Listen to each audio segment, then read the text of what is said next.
বিসমিল্লাহির রাহমানির রাহিম। সূরা আল হুজুরাত, আয়াত 4।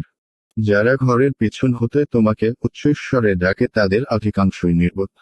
আয়াতের তাফসীর। যারা কক্ষসমূহের পিছন হতে তোমাকে উচ্চস্বরে ডাকে তাদের অধিকাংশই নির্বোধ। এই আয়াত বনি তামিম গোত্রের কিছু বেদুইন, অভদ্র লোকদের ব্যাপারে অবতীর্ণ হয়েছে।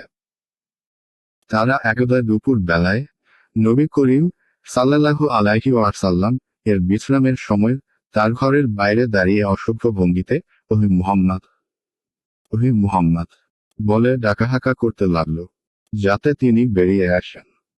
মুসনাদ আহমদ 3/488, 6/394। মহান আল্লাহ বললেন, তাদের অধিকাংশই অবুঝ।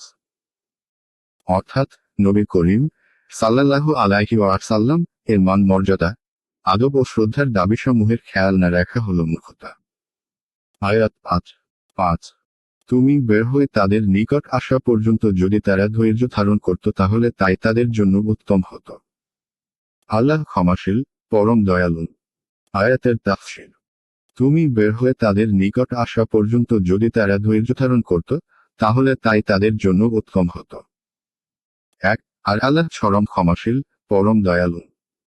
2 অর্থাৎ তোমার বের হওয়ার অপেক্ষা করত এবং তোমাকে ডাকার ব্যাপারে তাড়াহুড়ো না করত, তবে তা দিন ও দুনিয়া উভয় দিক দিয়ে তাদের জন্য উত্তম হতো। এই জন্য তাদেরকে পাকড়াও করেননি, বরং আগামীতে নবী সাল্লাল্লাহু আলাইহি ওয়াসাল্লাম এর প্রতি আদব ও শ্রদ্ধা সম্মানের খেয়াল রাখার তাকিদ করে দিলেন।